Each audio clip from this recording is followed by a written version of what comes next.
Good morning. LJ here, and yes, in this time that all of us, as usual, so concerned about our children, right?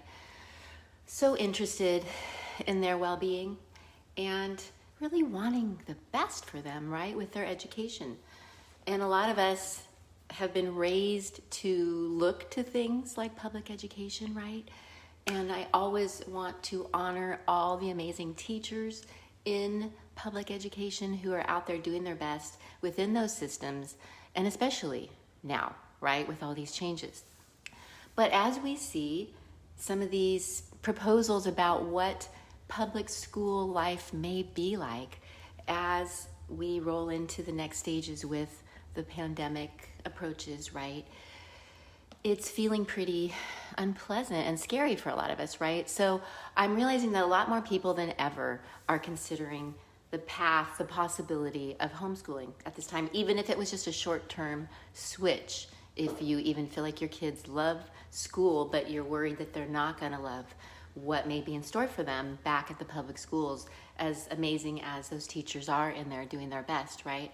So in this, if you are someone who's wondering about homeschooling, but part of the reason you're thinking you may not like it is because you just don't want to have to follow curriculum, right? It sounds complicated, it sounds stressful.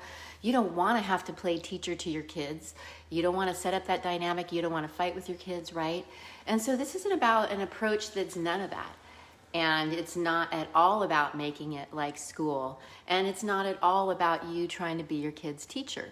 And a lot of people don't know that this is perfectly legal in most places of the world to homeschool like this. And it's a freedom that we have to break away from the idea that, for instance, the standards that the government sets up are important. You can decide whether or not you want to follow that with your child's education, whether or not you want to go with what the government say or public schools may say you have to be covering with your kids at that time. There's freedom to not have to do that, in case you didn't know. And there's freedom to not have to make it like school, to not have to force your kids to do schoolwork, and to not have to set up that dynamic where you and your kids are fighting, right? And basically they're learning perhaps that learning is something they don't like, which is one of the problems with this traditional form of education that a lot of us were raised in, me too.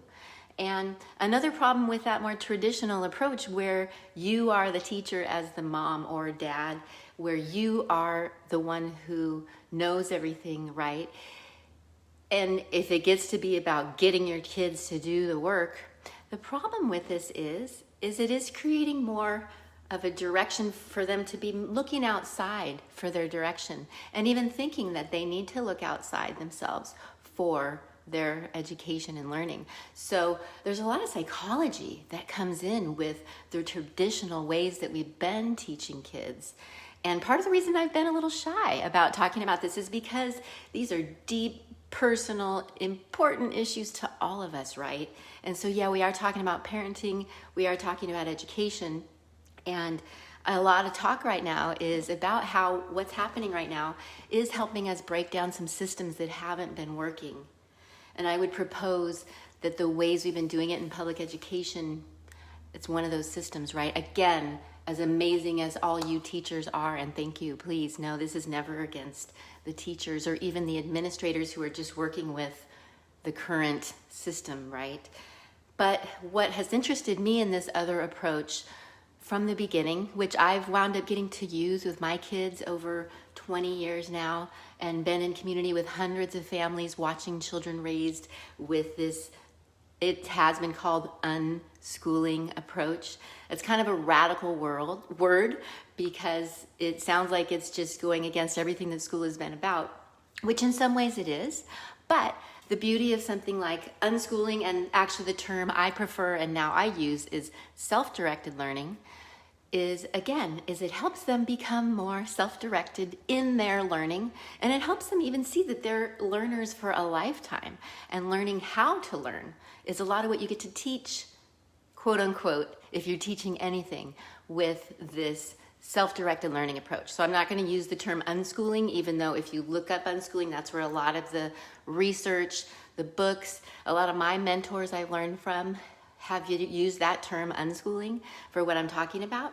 But I prefer, and a lot of us are preferring the term self-directed learning. And that's really what this is about. So I'm getting ready to launch a lot more in the name of supporting parents who want to do this. And this is the start of it. Just letting you know that this is an option.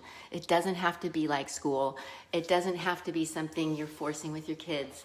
And it can actually be better, in my opinion, for our kids to try it this way, because it actually teaches them a lot more about themselves and how to be a learner, right? How to love learning. And it can even be based around their strengths. And of course, the most beautiful part, their interests and their passions.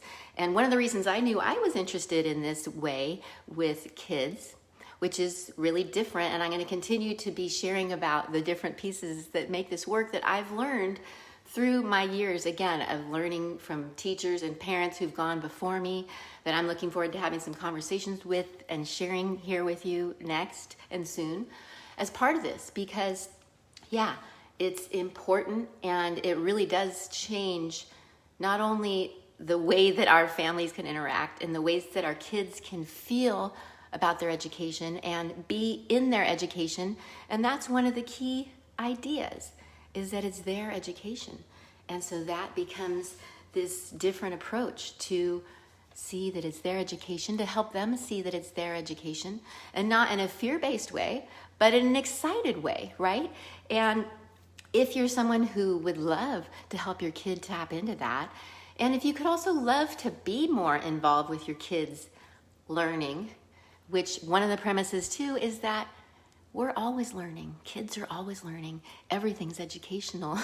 So that's one of the things we need to pull out of the old belief systems right away, is that only certain things are educational, only certain things are valuable, like some of those academics, right? But academics come in quite naturally with this approach. That's the coolest thing. I've watched hundreds of kids, including my own, learn to become awesome readers and writers, for instance, with never being officially taught. Can you wrap your brain around that? So whether your kid is 3 or 13 or 19, this is an approach that is amazing, and you can always start, even though if you've been with a kid who's been trained to think they need to go to school to learn, if that's part of how you've been getting them to go to school or do the schoolwork, is like, you need to learn, so let's get you to school. So that's part of the belief system you and your kid would need to creep out of, is that the learning's only happening when they're doing something with the textbook, or when they're at school, or when it's other directed, right? And that's part of the beauty here too, is that it gets into this idea that a human, a child, could be trusted with their time. And it does involve giving a kid a lot more what you might call free time, and seeing where that goes. What does that lead to? And even letting kids have more open time. One of my favorite mentors, who I can't wait to talk to about some of this, is my friend Tracy Roberts, who works more in early childhood. And she would remind us it's so great if a kid even gets to a moment where they might feel bored, right? So it's awesome to see that you're learning and growing a lot with your kids. And sorry, someone just let me know I needed to shift my position. So yeah, I'm a little like, oh, sorry, I didn't mean to be doing that positioning. I guess I'm sharing my truth more than I thought.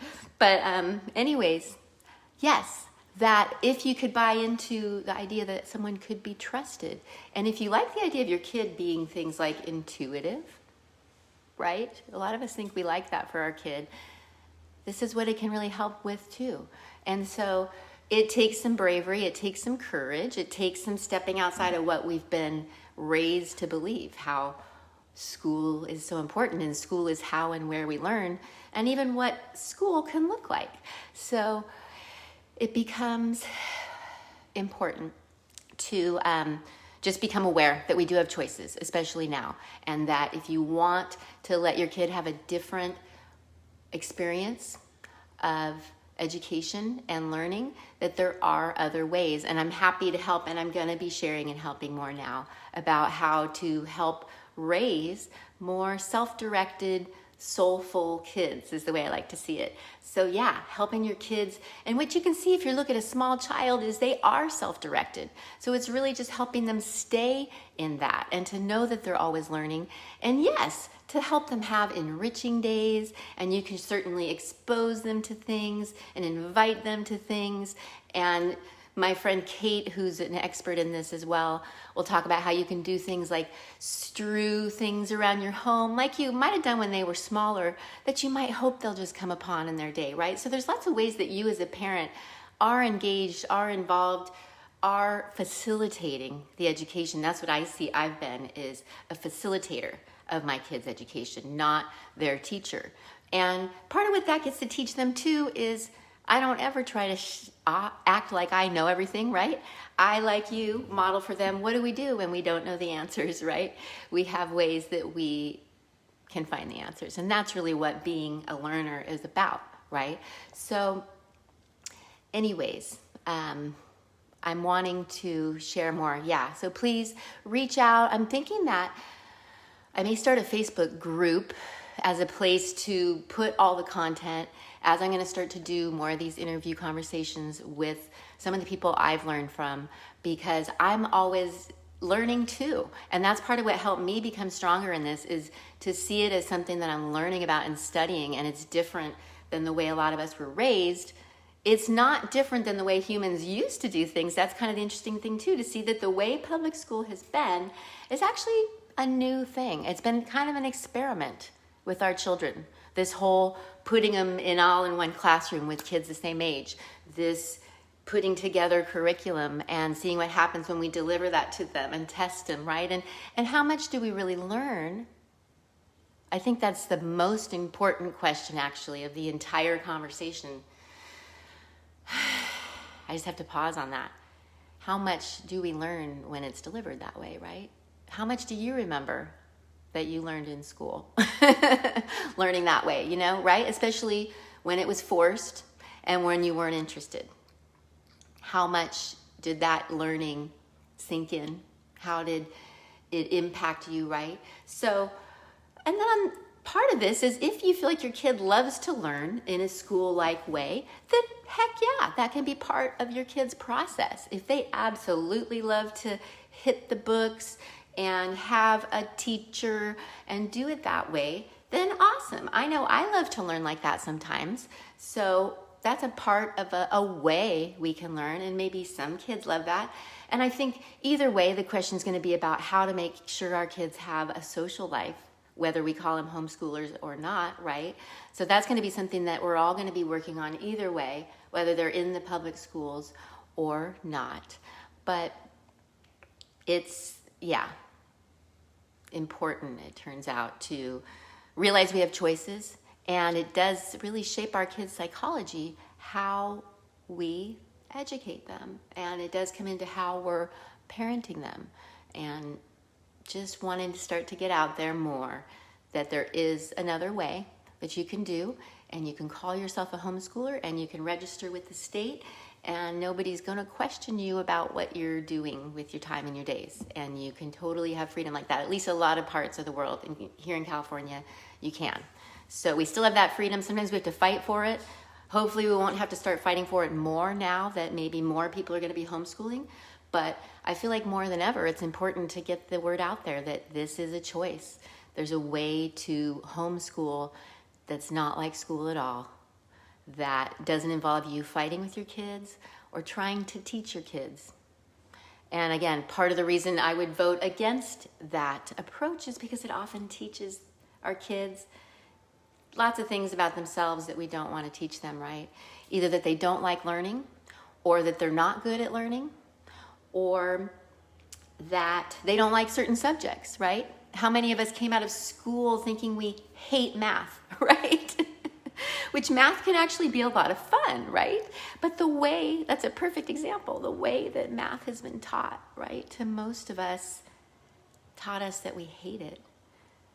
So maybe you don't care if your kid comes out of school or his or her education hating math, but what about hating reading or hating writing? Like, that's the part that breaks my heart about the other approaches and what might happen.